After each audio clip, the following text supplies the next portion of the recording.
Il y avait à l'intérieur de cet hélicoptère 3 personnes, 2 femmes, un homme. Il n'y a aucun survivant. 3 personnes sont décédées. Vous le voyez, c'est survenu, cet écrasement, dans ce champ à Saint-Joachim de Courval, non loin de Drummondville. Les circonstances de l'écrasement demeurent toujours à cette heure-ci nébuleuses.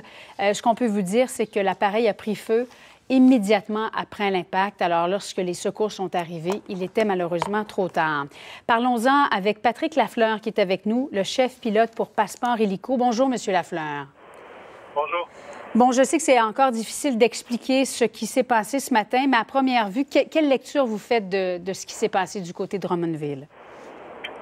Alors, écoutez, quand il survient ce genre d'accident-là, comme pilote, on cherche toujours à se questionner, à trouver des réponses. Et puis, moi, je sais que hier soir, il y avait des averses de neige dans mon coin. Et puis, ce matin, en apprenant la nouvelle, je me suis posé la question, est-ce que c'était le cas également dans le secteur de Drummondville?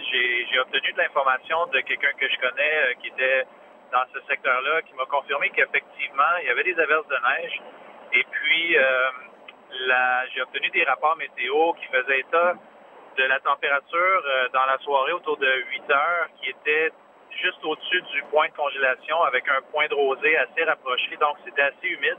Et dans l'heure qui a suivi, vers 9 heures, c'était passé sous le point de congélation autour de -2 avec un point de rosée de -3, donc très, très humide. Alors, ça, c'est caractéristique des averses. Et puis, lorsqu'on vole de nuit, on doit s'assurer que la météo est très, très, très belle parce que en hélicoptère, un hélicoptère léger, ça se pilote de nuit en mode visuel, en VFR, comme on appelle, c'est-à-dire en règle de vol à vue. Et puis, lorsqu'on rencontre des conditions météorologiques de faible visibilité combinées à la noirceur, ça peut créer une situation où est-ce que le pilote peut vraiment perdre ses repères visuels et se retrouver dans un état qu'on appelle la désorientation spatiale. Oui, donc voler de nuit, lorsque le soleil est couché, je comprends que ça accroît le niveau de difficulté. Question, M. Lafleur, l'hélicoptère était de couleur rouge, on le voit bien là, sur cette image.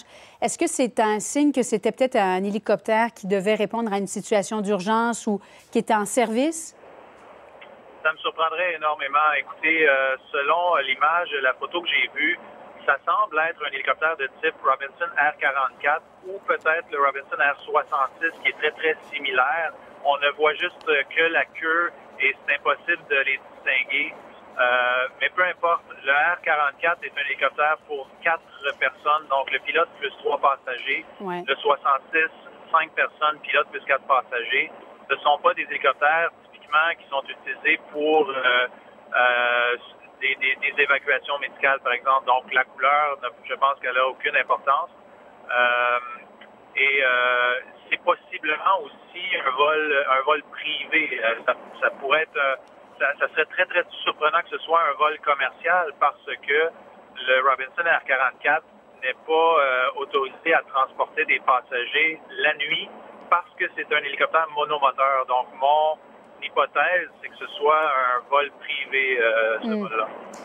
Parmi les hypothèses qui expliquent un écrasement, que ce soit avion ou hélicoptère, il y a l'erreur humaine, la météo, problème mécanique aussi peut-être? Oui, tous ces facteurs-là doivent être soupçonnés et analysés. Donc, ça peut être un problème mécanique, mais disons que les circonstances nous permettent de douter que c'est probablement relié à la météo. L'enquête va le révéler. C'est vraiment juste des hypothèses.